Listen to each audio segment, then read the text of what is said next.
အမေရိကန်ကဝရမ်းထုတ်ခဲ့ရတဲ့မြန်မာပြည်ပွားကဘာကျော်ဘိန်းဘီရင်ခွန်စာ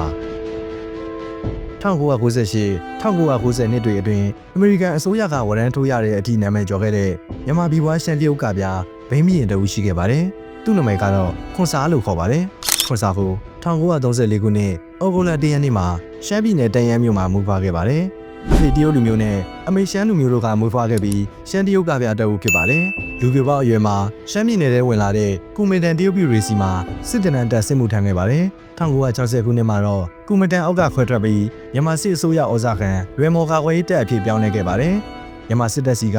ငွေကြေးလက်နက်အထောက်ပံ့တွေယူပြီးရှမ်းပြည်တပ်မတော်ရှမ်း State Army ကိုတိုက်ခိုက်ပြီးနောက်တပ်အင်အားရှိရာအထိတိုးချဲ့ကအင်အားကောင်းလာခဲ့ပါတယ်။ခွန်စာဟာသူ့ရဲ့ကိုယ်ပိုင်စစ်တပ်ကိုအင်အားချစ်တွင်ရင်းရှမ်းနယ်စပ်တဝိုက်ဘိန်းမြူဆိုင်ပါတယ်။အဲဒီနောက်ဘိန်းမြူစီကွက်ကိုထိန်းချုပ်ပြီးထိုင်းလာအိုနဲ့တရုတ်အပြင်အမေရိကအထိပါဘိန်းမြူကိုတင်သွင်းဖြန့်ဖြူးခဲ့ပါတယ်။ခွန်စာရဲ့ဘိန်းမြူဟာအည်သွေးကောင်းပြီး90%အသက်စင်တာကြောင့်ကမ္ဘာဘိန်းမြူဈေးကွက်ရဲ့40%ကိုခွန်စာကထိန်းချုပ်နိုင်ခဲ့ပါတယ်။နောက်ပိုင်းမှာတော့ခွန်စာရဲ့စစ်တပ်ဟာအင်အား2000လောက်အထိအင်အားကြီးမားလာပြီးသူ့ရဲ့စစ်တပ်ကိုလည်းခေတ်မီလက်နက်တွေတပ်ဆင်ခဲ့ပါတယ်။1964ခုနှစ်မှာတော့မြန်မာနိုင်ငံရဲ့ငွေကြေးပြောင်းလဲမှုစနစ်တစ်ခုဖြစ်ပေါ်ခဲ့ပြီးအဲ့ဒီကိစ္စဟာခွန်စာနဲ့မြန်မာစစ်တပ်ကြားကမဟာမိတ်သဘောတူညီချက်ကိုပြပြသွားစေပြီးခွန်စာဟာတောထဲကိုထွက်ပြေးပုန်းရှောင်ပြီးကိုယ်ပိုင်အဖွဲ့နဲ့ရပ်တည်ခဲ့ပါတယ်။ဒီလိုရပ်တည်နေရင်းနဲ့1969ခုနှစ်မှာတော့ခွန်စာဟာမြန်မာအစိုးရရဲ့ဖမ်းဆီးခြင်းကိုခံခဲ့ရပြီးမန္တလေးထောင်မှာအကျဉ်းချခံရပါတယ်။1984ခုနှစ်ကိုရောက်တဲ့အခါမှာခွန်စာကိုတစ္ဆာခံတဲ့တပ်မှုတွေကတောင်ကြီးစေးရုံက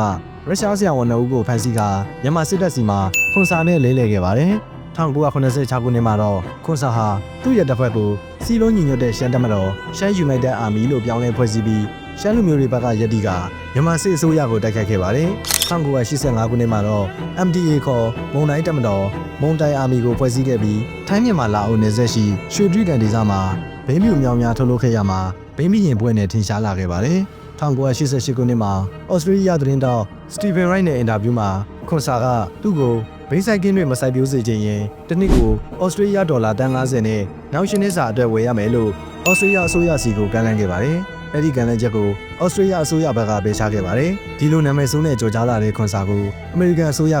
1989ခုနှစ်မှာဝရမ်းထုတ်ခဲ့ပါတယ်။ခွန်စာကိုဖမ်းဆီးနိုင်သူကိုစုချင်းငွေဒေါ်လာ2ဘီလီယံချီးမြှင့်မယ်ဆိုပြီးကြေညာခဲ့ပါတယ်။ဒီအချိန်မှာခွန်စာဟာသူထုတ်တဲ့ဘိန်းမြူအားလုံးကိုဝယ်မယ်ဆိုရင်သူ့ရဲ့ဘိန်းမြူတွေကိုနိုင်ငံတကာမူရေးဈေးကွက်ကိုဖြန့်ဝေရောင်းချခြင်းမပြုတော့ဘူးလို့အမေရိကန်ကိုလှောင်ပြောင်ကမ်းလှမ်းခဲ့ပါတယ်။ခွန်စာဟာနှစ်40ခန့်ကြာအောင်ရွှေတြိဂံဒေသရဲ့ဘရင်တစ်ပါးဖြစ်ခဲ့ပါတယ်။အဆိုပါကာလတွေမှာရှမ်းပြည်တပ်မတော် SSA နဲ့မြန်မာစစ်တပ်တို့အကြားတိုက်ပွဲတွေဖြစ်နေတဲ့ကာလတွေပါ။ခွန်စာဟာ1996မှာမြန်မာစစ်တပ်စီလက်နက်ချခဲ့ပြီးရန်ကုန်မြို့မှာစီးပွားရေးလုပ်ငန်းရှင်အဖြစ်အခြေချခဲ့ပါတယ်။ခွန်စာလက်နက်ချချိန်မှာမြန်မာစစ်တပ်က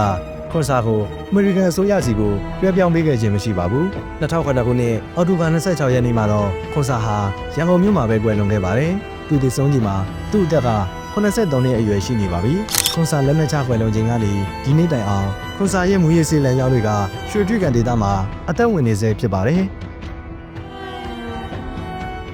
အခုလိုစိတ်ဝင်စားစရာဖြစ်ရမယ့်အကြောင်းအရာတွေကိုကြည့်ရှုခြင်းရင် Knowledge Hub ကို follow ထားနိုင်ပါတယ်။